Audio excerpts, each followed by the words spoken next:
Hello दोस्तों, आज पढ़ेंगे अपन रेस्पिरेटरी सिस्टम। जो अपना रेस्पिरेटरी सिस्टम है वो क्या है उसके बारे में पढ़ते हैं अपन। जो अपन ऑक्सीजन को अंदर ले रहे हैं और CO2 को बाहर निकाल रहे हैं, उस जो वो प्रोसेस होती है ना, उस प्रोसेस को बोलते हैं अपन रेस्पिरेटरी सिस्टम।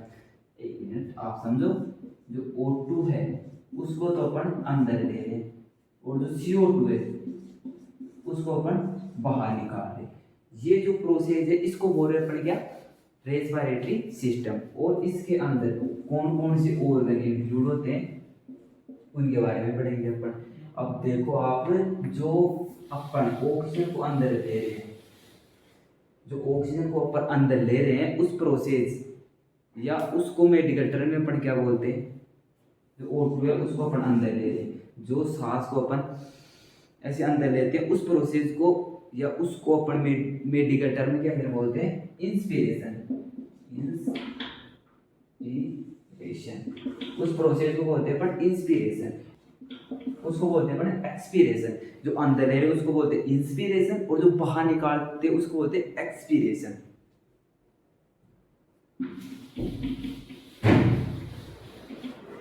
अब अपन देखते हैं कि जो एक अडल्ट पर्सन होता है, जो एक अडल्ट पर्सन होता है वो 1 मिनट के अंदर कितनी ब्रीथिंग करता है या कितनी बार सांस लेता है और उसको बाहर छोड़ता है। तो जो एक अडल्ट पर्सन होता है, जो एक नॉर्मल अडल्ट पर्सन होता है वो पर मिनट 12 से 16 ब्रीथ पर मिनट, 12 से 16 पर मिनट ब्रीथ करता है। उसको वो होती है नॉर्मल रेट रेस्पिरेशन की। अपन को कोई पूछे कि रेस्पिरेशन की नॉर्मल रेट कितनी होती है तो अपन आराम से और एक सरल बता सकते हैं कि 12 से 16 अपनी रेस्पिरेटरी ब्रीथ होती है। ओके, अब पढ़ते हैं अपन 1 बाय 1 जो कि रेस्पिरेटरी सिस्टम के अंदर ऑर्गन इंक्लूड है और जो हेल्प कर रहे हैं अपनी, उनके बारे में पढ़ते हैं। जो रेस्पिरेशन है वो बहुत जरूरी है अपने लिए, क्योंकि जो अपन ऑक्सीजन लेते हैं ना उसका यूज करके जो सेल्स होती हैं वो एनर्जी प्रोड्यूस करती हैं और CO2 को, जो CO2 होता है वो वेस्ट प्रोडक्ट होता है जिसको अपन बाहर निकाल देते हैं। अब अपन पढ़ते हैं एक एक ऑर्गन को 1 बाय 1। पहले जो अपन एयर को अंदर ले रहे वो कहाँ से ले रहे, नोज से। तो अपन पहले कौन सा पढ़ेंगे, नोज। ये होता है नोज। नोज जो ये पार्ट होता है अपना इसको बोलते हैं नोज। अब नोज के अंदर क्या क्या होता है, नोज के अंदर 3 रीजन्स पाए जाते हैं। जो ये रीजन्स होता है, नेजल केविटी होती है उसके अंदर 3 रीजन्स पाए जाते हैं। जो फर्स्ट वाला होता है उसको बोलते हैं वेस्टिब्यूल। फर्स्ट होता है वेस्टिब्यूल रीजन, उसको बोलते हैं वेस्टिब्यूल रीजन्स। जो अपना नोज है जिसके अंदर हेयर फॉलिकल्स होते हैं उनको बोले अपन वेस्टिब्यूल रीजन्स। अब जो हेयर फॉलिकल्स होते हैं वो क्यों होते हैं अपने यहाँ, क्या जरूरत पड़ेगी जो अपना नोज है उसके अंदर हेयर देने की, तो वो पता है आपको क्यों है। जो हेयर है वो क्यों है अपने नोज के अंदर, वो इसलिए है जो भी अपने मान लो कि चले गए किसी गली के अंदर तो वहाँ डस्ट, बहुत ज़्यादा डस्ट उड़ रही है तो वो डस्ट अपने नोज में जाएगी और अगर अपने हेयर नहीं होंगे तो वो रेस्पिरेटरी के थ्रू लंग्स में जाएगी और वहाँ जाके अकोमुलेशन हो जाएगी और अपने लंग्स खराब हो जाएंगे। हेयर फॉलिकल्स दिए जो भी अपन डस्ट पार्टिकल्स अंदर लेते हैं वो यहीं रह जाते हैं, जो एयर फॉलिकल्स है वो उनको रोक लेते हैं। अब जो हेयर फॉलिकल्स, जो वेस्टिब्यूल रीजन्स होता है वहाँ पे हेयर फॉलिकल्स होते हैं, उनसे जो जो डस्ट पार्टिकल्स है वो नहीं रुक पाए, जो पूरे 100% है वो तो रुक नहीं पाएंगे। उनमें से थोड़े बहुत जो पार्टिकल्स है वो और अंदर जाएंगे तो वो जो नोज में म्यूकोजा म्यूकोजा होता है, नोज होता है उसकी जो वॉल्स होती है, जो दीवार होती है उसके चारों तरफ म्यूकोजा म्यूकोजा होता है। वहाँ पे जो डस्ट पार्टिकल्स है वो वहाँ चिपक जाते हैं। नोज का वेस्ट होता है उसको अपन बाहर निकाल देते हैं। ठीक है, ओके। अब बात करते हैं अपन दूसरे रीजन की। ये पहला, ये दूसरा। दूसरा होता है ओल्फैक्ट रीजन।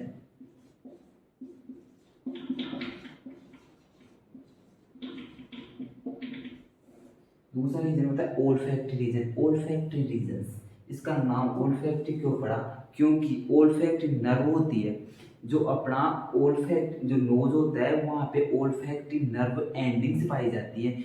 वो क्यों पाई जाती है? जो भी अपन स्मेल ले रहे हैं उसके उसको डिटरमाइन करती है। जैसे कि किसी ने फोग लगाया और अपने पास से गुजरेगा वो, तो अपन को पता चल जाएगा इसने फोग लगा रखा है। ओके। और कोई पशु, कोई भी मान लो पशु, मान लो कुछ भी मान लो जिसकी अपन को बदबू आ रही है, गंध आ रही है ना, तो उसका भी अपन को पता चल जाता है कि अरे यार चलो यहाँ से, यहाँ तो बदबू आ रही है। तो वो पता कैसे चलता है? क्योंकि वहाँ जो अपना नोज है वहाँ पे ओल्फैक्टरी रीजन होता है, जहाँ पर जो ओल्फैक्टरी नर्व होती है वो एंडिंग होती है, और वहाँ से जो मैसेज है ना वो अपने ब्रेन में जाते हैं, और ब्रेन से फिर ब्रेन अपन को बताता है ये बदबू है, ये खुशबू है। ठीक है, ओके। Olfactory reason. अब तीसरा आता है रेस्पिरेटरी रीजन।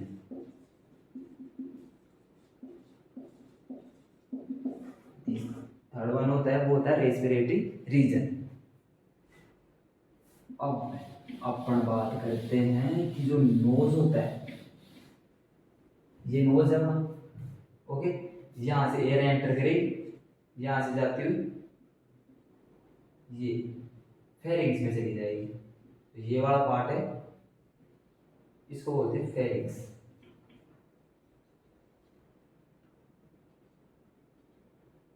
उसको बोलते हैं फेरिंग्स। और आपको दिख रहा है जो ये नोज है उसके जो लास्ट वाला ये, यानी जो फेरिंग से जुड़ रहा है या जो ओरोफेरिंग से जुड़ रहा है, वहां पे टोंसिल पाए जाते हैं। उस टोंसिल को क्या बोलते हैं? उसको बोलते हैं नेजोफेरिंजियल टोंसिल। जो ये टोंसिल है यहाँ पे, जो ये नोज है उसके यहाँ पर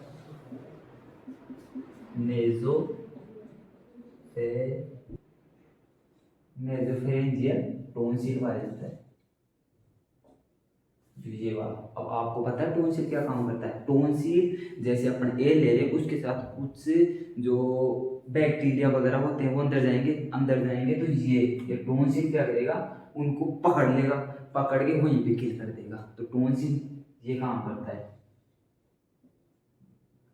ओके, अब बात करते हैं अपन, पहले बात कर चुके नोज की। नोज के बाद में जो पार्ट आता है उसको बोलते हैं फेरिंग्स। जो ये वाला पार्ट है उसको बोलेंगे अपन फेरिंग्स। दूसरा पार्ट कौन सा हो गया? दूसरा पार्ट कौन सा हो गया? फेरिंग्स। दूसरा पार्ट कौन सा हो गया? फेरिंग्स। तो दूसरा वाला पार्ट है उसको बोलेंगे अपन फेरिंग्स। जो पहले वाला हो गया नोज, दूसरा वाला हो गया फेरिंग्स। अब जो फेरिंग्स होता है वो, उसकी लेंथ कितनी होती है? 13 सेंटीमीटर। जो फेरिंग्स होता है उसकी लेंथ होती है 13 सेंटीमीटर। और जो फेरिंग्स होता है उसके 3 पार्ट्स होते हैं। फर्स्ट पार्ट, यहां से देखो, जो फेरिंग्स है, ये फेरिंग्स है, इसके 3 पार्ट होंगे। First one नेसोफेरिंग्स,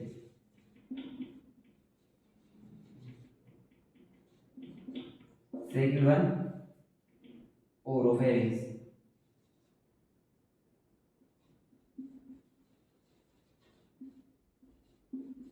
third one laryngopharynx.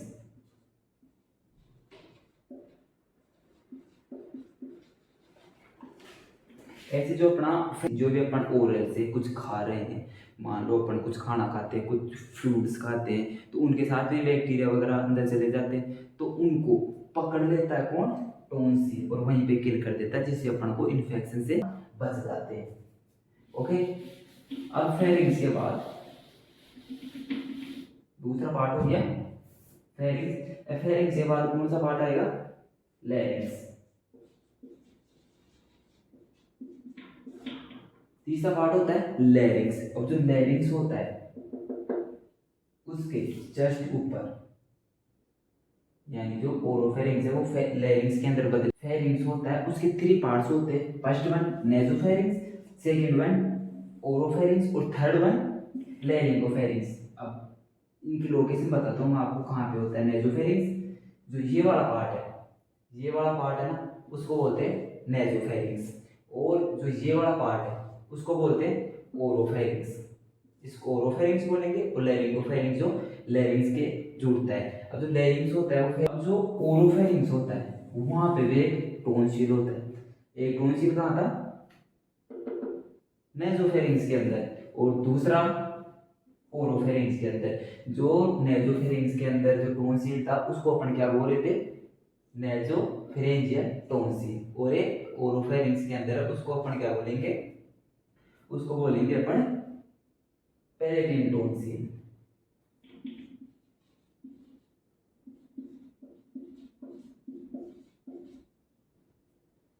जो फोर्थ पार्ट आता है उसको बोलते हैं ट्रेकिया। तो ये ट्रेकिया है, ये वाला पार्ट, इसको बोलेंगे अपन ट्रेकिया। और जो ट्रेकिया होता है उसके अंदर 12 से 16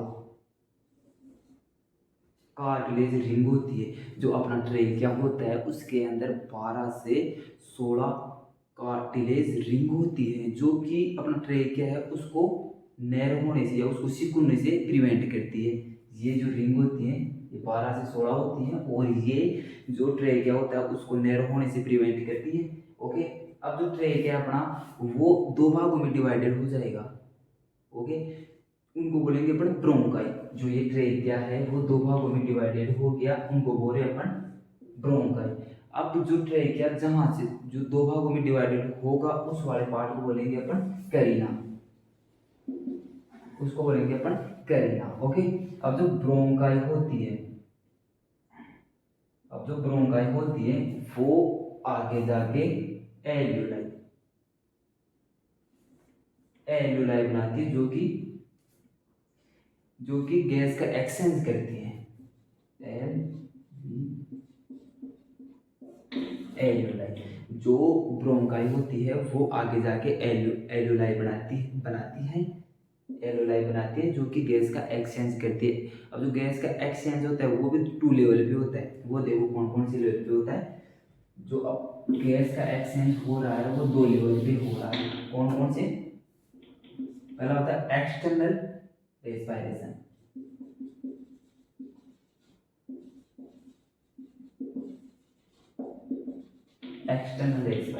एक्सटर्नल रेस्पिरेशन अपन किसको बोल रहे हैं, जो अपन एल्यूलाई होती है उसके और जो ब्लड वेसल्स होती है उनके बीच जो गैस का एक्सचेंज हो रहा है उसको बोलेंगे अपन एक्सटर्नल रेस्पिरेशन।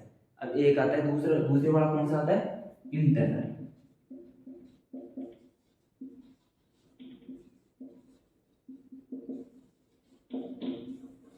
एक्सटर्नल रेस्पिरेशन और इंटरनल रेस्पिरेशन। आपको कोई पूछे कि रेस्पिरेशन कितने लेवल पे होता है तो आप अच्छे से बता देना, ये याद रखना इस बात को कि जो रेस्पिरेशन होता है वो 2 लेवल पे होता है। एक तो एक्सटर्नल रेस्पिरेशन लेवल पे और एक होता है इंटरनल पे। एक्सटर्नल क्या हो गया, जो अपनी एल्वेओलाई है उनके और जो ब्लड वेसल्स है उनके बीच में जो गैस का एक्सचेंज हो रहा है उसको तो बोलेंगे अपन एक्सटर्नल रेस्पिरेशन। और जो ब्लड वेसल्स और जो सेल्स है उनके बीच में जो गैस का एक्सचेंज होता है उनको बोलेंगे अपन इंटरनल। इंटरनल मतलब अंदर, अंदर का जो ब्लड वेसल्स होती है और जो सेल होती है उनके बीच में जो गैस का एक्सचेंज हो रहा है उनको बोल रहे हैं अपन। ठीक है, ओके, ये हो गया गैस एक्सचेंज लेवल कहाँ कहाँ पे हो रहा है। अब अपन बात करते हैं, पहला जो फर्स्ट वन था वो आ गया नोज, फिर आ गया फेरिंग्स, फिर आ गया लैरिंग्स, फिर आ गया ट्रेकिया, ट्रेकिया के बाद आ गया ब्रोंकाई, ब्रोंकाई के बाद आ गया एल्यूलाई। ये तो है जो रेस्पिरेटरी ऑर्गन है वो रेस्पिरेशन करने में हेल्प करते हैं। अब लास्ट वन आता है लंग्स। तो लास्ट वन आता है वो आता है लंग्स।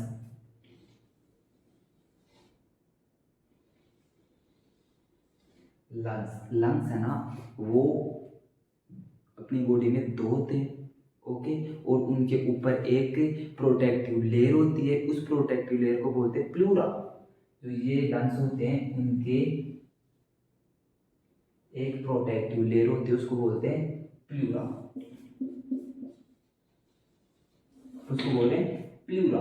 जो प्लूरा होती है उसके अंदर प्लूरल फ्लूइड पाया जाता है, वो 20 ml 20 ml या अपन बोल सकते हैं 10 से 20 ml अमाउंट में पाया जाता है, जो कि फ्रिक्शन से बचाता है। ओके, फ्रिक्शन ना हो और लंग्स को प्रोटेक्ट करता है। ओके, ये बात हो गई लंग्स की प्रोटेक्टिव लेयर की, प्लूरा जिसको अपन बोलते हैं। अब लंग्स, जो राइट वाला लंग है, इस साइड वाला लंग है, उसका वेट कितना होता है? उसका वेट होता है 625 ग्राम। और जो लेफ्ट वाला लंग है, इस साइड वाला लंग है, उसका वेट कितना होगा? 575 ग्राम। उसका वेट होगा 575 ग्राम। अब आप ये पूछोगे क्यों? दोनों संख्या में दोनों लंग ही तो है, ये राइट वाला ये लेफ्ट वाला है, एक में वेट कम है एक में ज्यादा, ये क्यों है? क्योंकि यहाँ पे भाई अपना दिल भी तो है ना, दिल, हार्ट, यहाँ पे हार्ट है। इस वजह से जो ये वाला लंग होता है, जो लेफ्ट वाला लंग होता है, उसका वेट थोड़ा लेफ्ट राइट वाले से कम होगा। ओके, और जो राइट वाला लंग होता है उसमें 3 लोब्स पाए जाते हैं, और जो लेफ्ट वाला लंग होगा उसके अंदर 2 ही लोब्स पाए जाते हैं। इसका ये रीजन है क्योंकि ये छोटा है, ये थोड़ा बड़ा है। ओके, अब जो अपने लंग है उनको प्रोटेक्ट कौन करके रखता है? प्लूरा। और प्लूरा के ऊपर जो अपनी रिब्स है, ये प्रोटेक्ट रखती है अपने लंग्स को। जो भी अभी बाहर से कोई एक्सीडेंट हो गया, कुछ भी हो गया, तो वो पहले रिब्स टूटेगी, फिर जाके अंदर लंग्स के लगेगी।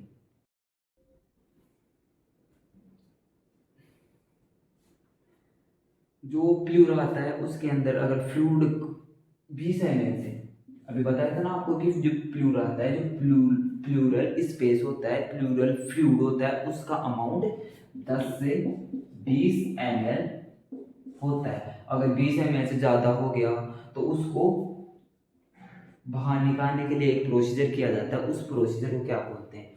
उस प्रोसीजर को बोलते हैं थोरासेंटेसिस।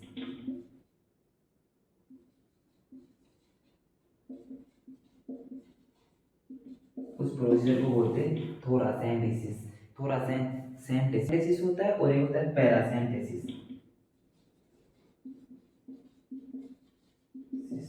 थोरासेंटेसिस और पैरासेंटेसिस, इन दोनों में कंफ्यूज मत होना।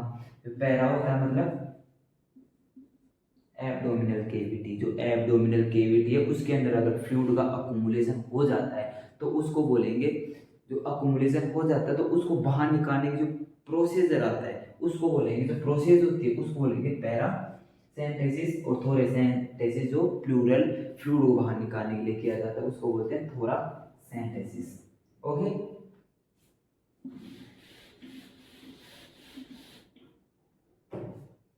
अब जो बेबी होता है, जो बेबी फीमेल के यूट्रस में होता है, वो रेस्पायरेशन कैसे करता है? तो वो रेस्पायरेशन नहीं करता, वो जो मदर होती है उसके ब्लड के थ्रू ही अपना ऑक्सीजन और CO2 एक्सचेंज करता रहता है। अब जैसे बेबी का बर्थ होगा और जो फर्स्ट क्राई करेगा, उस समय उसके लंग्स वर्क करना स्टार्ट करते हैं।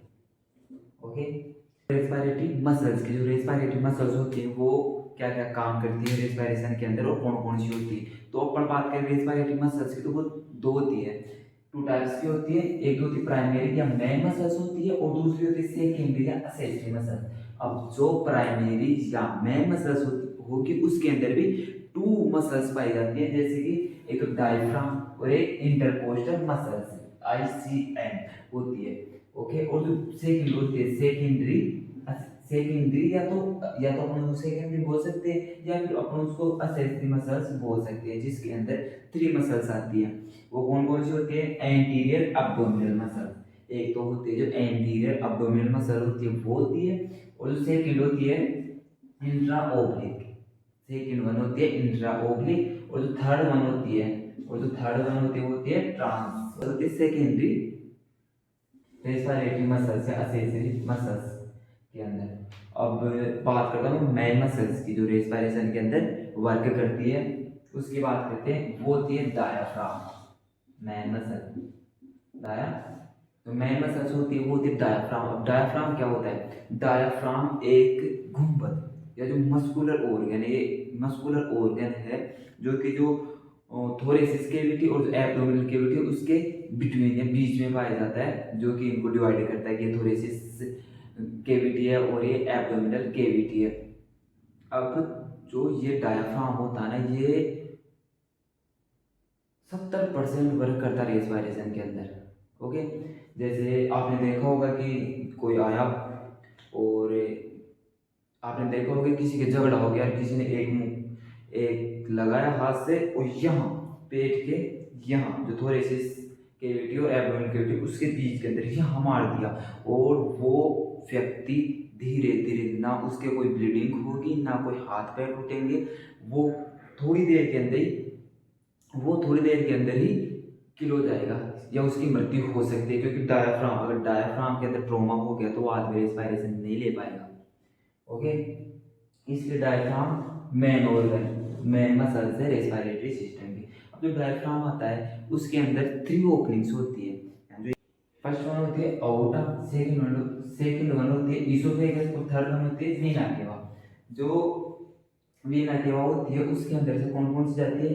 आईवीसी, इंफीरियर वीना केवा, ब्रांच ऑफ राइट फ्रेनियन नर्व। जो फ्रेनियन नर्व होती है वो भी वीना केवा जो ओपनिंग होती है डायफ्राम में उसके थ्रू ही जाती है।